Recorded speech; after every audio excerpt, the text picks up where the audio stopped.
Darkness loomed over the Galactic Council's grand chamber, its crystalline walls shimmering under the artificial stars embedded in the dome.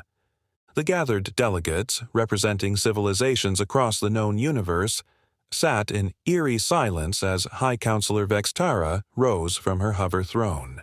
Her violet skin pulsed in patterns of authority, her 7 arms gesturing with calculated precision. "Order," she declared, her voice reverberating across the chamber. "We now address the petition of Earth for full council membership." Seated in the designated human section, Trade Minister Bryn Calloway leaned back in her chair, exuding an unsettling calm. The other representatives whispered among themselves. Humans had always been unpredictable. "The Council has reviewed Earth's petition extensively," Vexitara continued, her gaze narrowing. "We have found their civilization lacking." A murmur spread through the chamber. The outcome had been expected, but the tension in the air suggested something more. Bryn Calloway, ever composed, tilted her head. "Would the Council care to elaborate?" Vexitara's patterns darkened. "Your species developed faster than light travel within decades of achieving spaceflight. Your adaptation to hostile environments is unparalleled. And most concerning—" She paused for dramatic effect. "Your military capabilities pose an existential risk to intergalactic stability." Several representatives nodded in agreement. Earth was young, impulsive, and dangerously innovative. Calloway's smile widened. "I believe the word you're looking for is impressive." The chamber fell silent. No one spoke to the High Counselor that way. Vexitara's skin flushed with irritation. "Further, the Council has voted to restrict Earth's expansion. Your current colonies will remain.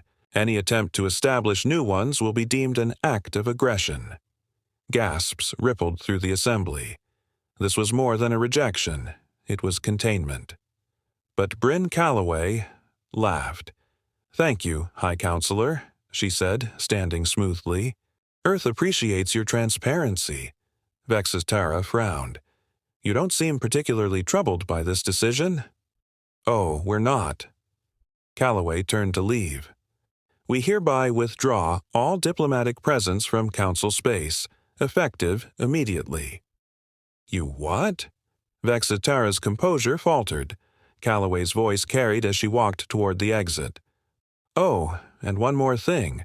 You might want to check your trading algorithms. I have a feeling they're about to get interesting." As the human delegation departed, Ambassador Krill Nova, a seasoned observer of Earth's progress, watched with unease. The humans weren't walking like rejected applicants. They were walking like people who had just won.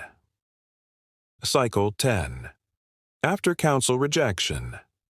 Ambassador Krill Nova stood before the Council once more, presenting data that sent chills through his neural pathways. "High Counselor, in the past 3 cycles, human corporations have canceled 90% of contracts with Council-aligned worlds." "Petty retaliation," Vexitara scoffed. "Except," Krill Nova continued, highlighting a map of the Outer Rim, "they're not stopping trade, they're rerouting it." The display zoomed in on a previously insignificant sector. A massive space station now floated where there had been nothing. This station went from initial construction to full operation in under 60 days. Laughter rippled through the chamber. "Impossible!" a junior counselor exclaimed. "Unless—" Council member Zixfera leaned forward, scrutinizing the data. "They prepared in secret, storing components across multiple systems, hiding them in harmless cargo shipments, waiting for the right moment." "Like the moment we rejected them," Krill Nova finished. The laughter died. There was more. "Trade Minister Calloway warned us about our trading algorithms," Krill Nova said. "Look at these market shifts. The humans didn't just learn to use our economy. The display shifted to show fluctuating stock prices. They learned to compete with it." Across the galaxy, independent planets were flocking to the newly formed Human Cooperative, a network of faster, cheaper, and unrestricted trade routes. Vex Tara's skin darkened. This is unacceptable. We must impose sanctions. Junior Ambassador Rax Wendell burst into the chamber out of breath. We already did, he panted, and the humans are celebrating. A video appeared on the display. Bryn Calloway, laughing, raising a glass of champagne. To the Council, she toasted. Thanks for giving us exactly what we wanted. Vex's Tara's expression twisted in confusion. No species wants isolation. Unless, Krillnova murmured, realization dawning. Isolation from us was exactly what they needed. Cycle 20. After Council rejection. High Counselor, Krillnova reported, his voice tense, the Aryan Federation has just signed an exclusive trade deal with the humans. Vex's Tara's hands clenched. Impossible. Their production output has tripled in 3 cycles. More reports flashed across the display. The Centon Manufacturing Guild, responsible for half of the Council military production, had restructured with the humans. And most alarming of all, Council citizens were applying for visas to move into human space. They're not isolating, Zixfera whispered. They're isolating us. Vexa Tara slammed a fist onto her desk. Deploy the fleet, blockade their trading posts, show them the consequences of their actions. Admiral Poro cleared his throat. We can't. Vexa Tara's eyes narrowed. Why? Because half our ships can't leave dock. Silence. Krill Nova exhaled. The humans control our navigation software. They must have cracked the security code cycles ago. Panic spread through the chamber. More alerts flashed. The humans had launched a new initiative.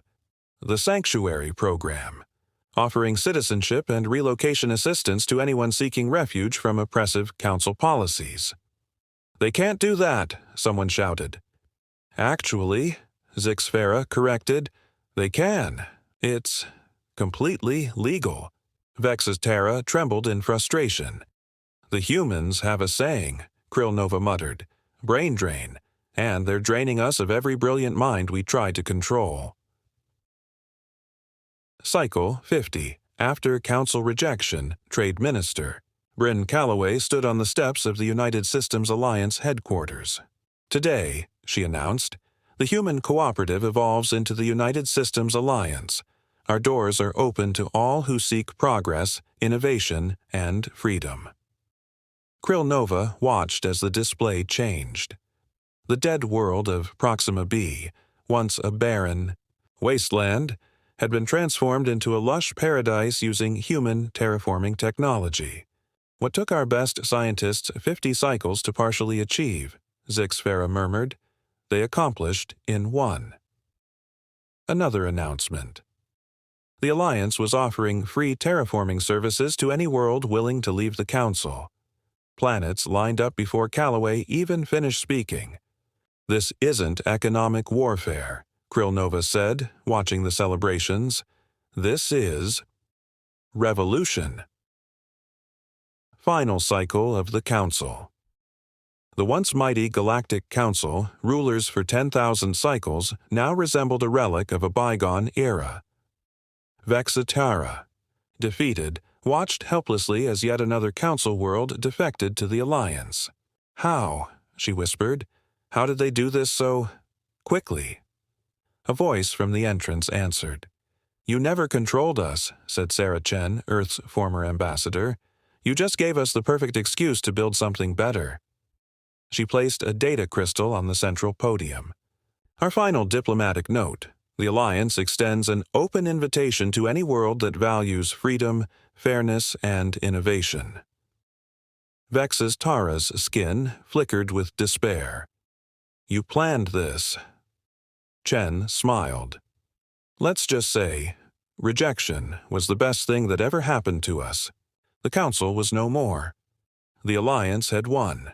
and they never fired a single shot. End.